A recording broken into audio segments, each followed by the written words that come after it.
Well, my mother, Agnes, was a great writer, and so, but her world was pretty different. I mean, she was like up in her eyrie writing kind of 24/7, and so I was like, sort of later in life, I realized sort of the social issues that she was dealing with on television, which was really super proud of her and such.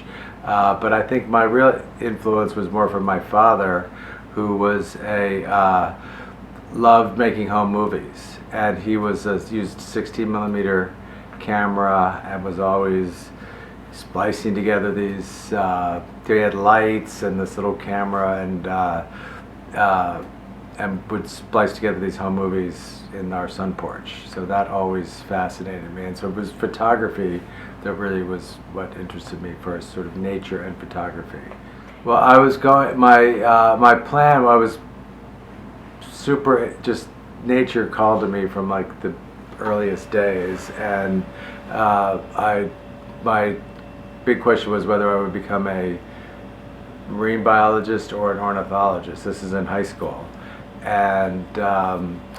And then I flunked biology, and it was very alarming because clearly the path to any sort of college that, and an advanced degree was not going to happen. I was really challenged in school, and so I sort of really then decided, well, I'll try and become a filmmaker and make films about biologists. Well, when I decided to be a filmmaker, I wrote letters to my heroes.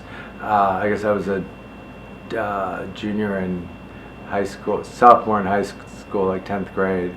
And my heroes were Dian Fossey, Jane Goodall, Sylvia Earle, and Barute Galdikas, who was studying the orangutans in Borneo. Sent them all letters saying, I'd love to make a film on you. And my father, who had the same name, I'll never forget, coming into my bedroom with one of those little parchment, like the blue envelopes, foreign airmail envelopes.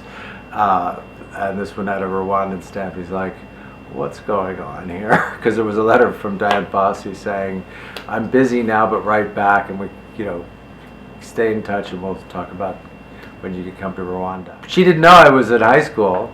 That was my father's point. You left out a few things, like that you're not a filmmaker. You're lucky you're going to get out of high school. So, but we kept up a correspondence, and about 10 years later, I was in Rwanda filming her. They did not, and they didn't look very hard. I was probably the first Westerner. As soon as I heard she died, I worked to get back to Rwanda, and I was there a few months later and went into her cabin, and it was just the crime scene. I mean, there was, it was really just heartbreaking.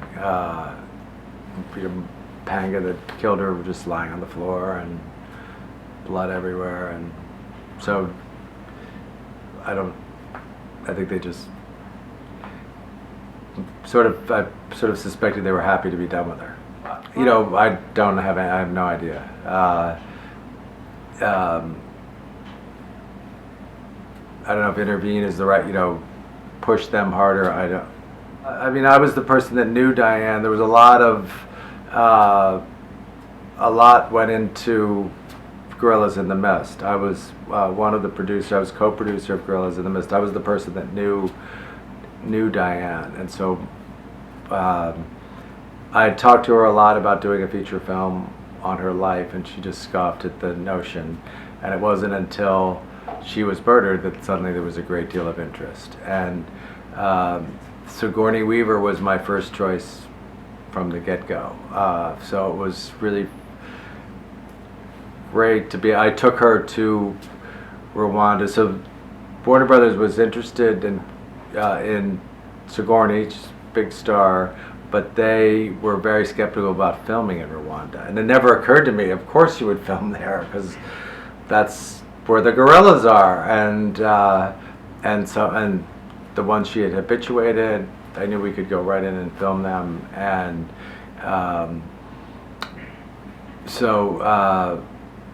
but they just didn't believe it, and so they challenged me. Well, we'll let you take Sigourney over there and see if she can even climb up the mountain and deal, and then then we'll talk. And she just was spectacular. She appeared at the morning we were going to climb up to Karasoke, dressed really in Dian Fossey garb, and her like blue jean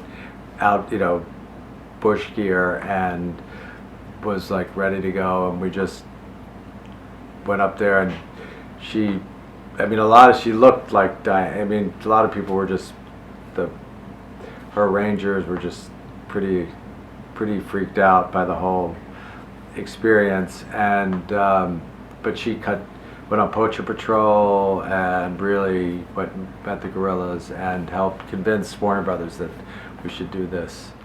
I'd say she's pretty fearless. Yeah, I mean, she not only without fear, she was just like great love.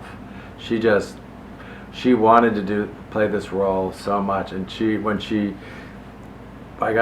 we went and visited with the guerrillas, and then she was just unstoppable, wanting to do this. And so it was really passion of this incredible, playing the part of this incredible heroic woman, and also having a role to help save this critically endangered species, which is one of our closest relatives. Well, when I was talking with Diane about doing a feature film, she was like, "Shut the F up, nobody's interested in me." And I said, "I think they are. We're doing a documentary, but this is a bigger story than that." And she's like, "I'll tell you what, I'll give you the rights to my life story for nothing." And it's not for nothing. I'm not gonna have to pay anything, but I'm gonna trade you something. I'm gonna trade you a year of your life for my whole life story. I was like, "What are you talking about?" She's like, I'm gonna finish this book. It's gonna be done in 6 months, and then if you can get somebody to be interested, then you are gonna owe me a year of conservation work on the ground. And she's like, I was like, this is conservation work filming. She's like, "You blow it and out of here. You're in here in a couple weeks." And this is like a solid year, not a film project, hands-on conservation work. Diane's whole mission was, it's not talking about conservation, it's action. Conservation begins with the boots on your feet. That was her motto, and sort of really powerful message. And took her years to finish her book, but I was trying to get interest, and she was right. At that point, nobody was really cared too much. But after she was killed, then there was this tremendous interest and people paying attention. And so after Gorillas in the Mist, I was like, oh my gosh, I guess I owe Diana a year. And I saw an article in the New York Times. I was living in Malibu, of this creek, the Lower Beaver Dam Creek, a tributary of the Anacostia, most polluted creek in America. And thought, well, that's a good spot. And so I came here, stayed at the Holiday Inn, and started this project, Earth Conservation Corps. I've been a fan of National Geographic, of course, my whole life, and I've done several things for them. But Sylvia, as I've always known, has sort of been on my list of incredible human beings and scientists. I've done several short films with her. A friend of mine called me, heard her win the TED Prize, and called me up and said, "I heard this incredible person speak, and I'm just so talking about the oceans and how the oceans are in trouble, and I'm just so freaked out because I've never heard of this person. I mean, you must be Sylvia, my friend and hero." And he's like, "And you know her?" And he's like, "Well, she, I'll fund a film if you'll do it." And so that was an incredible experience in the making a film which is called Mission Blue. We got to try and keep up with Sylvia for over 2 years. that film came out 2 years ago on Netflix as a Netflix original documentary. And this film, Sea of Hope, is really that was looking very much at Sylvia's life, much more of her as how she became such a remarkable person and her mission in life, which is saving the oceans. And then this Sea of Hope is focused on American waters, what America can do. There's a blue America out there. There's President Reagan expanded America out 200 miles from the shore. So there's a blue America that is virtually unknown. It is full of Grand Canyons, Yellowstones, just treasures beyond belief that are crucially important to us because they're part of the natural system that keeps us alive. So very much like the national parks on land, in the centennial year of the National Park Service, we wanted to just show people, go out there. Our mission was to take a group of young people and join Sylvia and Brian, who I also knew and had greatly admired, take them, have these young people assist them on an expedition around this blue America to find places that should be protected. So it's the Academy Awards is a thrilling experience. I mean, it's kind of like it's very. I've never won. I've been nominated, but so it's sort of the Peter O'Toole used to say it's just this. I think he'd been nominated 7 times and had never won. And I've had the pleasure of knowing him, and he would say they just take a few people and they torture them for the benefit of the world. It's because it's very nervous making, and you never know who's going to win. But it's a thrilling thing. Terrific guy, and another one of these incredibly dedicated conservationists. The theme of this film, Sea of Hope, was how photography has changed the world for the better. And in 1871, William Henry Jackson brought a camera. There was a federal expedition out to the Yellowstone territories, and the leader of the expedition said, I'm going to bring one of those things. What do you call those people? Photographer. Let me bring a photographer along. And they got this William Henry Jackson, a young Civil War veteran, 28-year-old young man, to capture these amazing pictures of Yellowstone. And people have been trying to create a national park at Yellowstone for over 3 decades.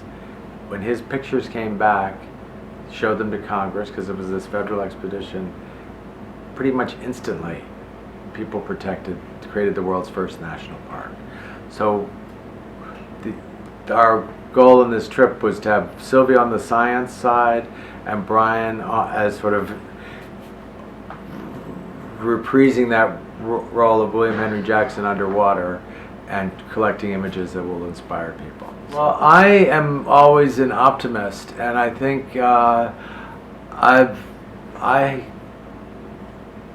I think when the new administration gets in place, that facts are facts. I mean, I think these things are getting very obvious, like the impact of climate change. I also have high hopes. I mean, I know the president-elect's son, both his sons are hunters. John Donne Jr. is a great outdoorsman. So I'm a hunter, I'm a fisherman. So he's out there, he sees these things, and I think he understands the value of nature, and so I'm sure he will have a big influence. I know I've heard him talk to sportsmen's groups, and I mean, we're very much in our film. Our film is populated with fishermen, hunters that came to me when we were filming Mission Blue.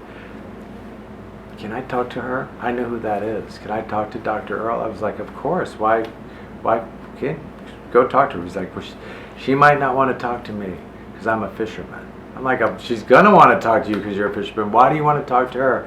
Because I know that fishing's gotten really bad. I know a place that should be protected, a spawning area. And I was like, get over here. She's really going to want to talk to you. So I really feel that same way with Don Jr. I mean, he's he's a hunter. He must get it, and so we're looking forward to working with them and seeing where we go.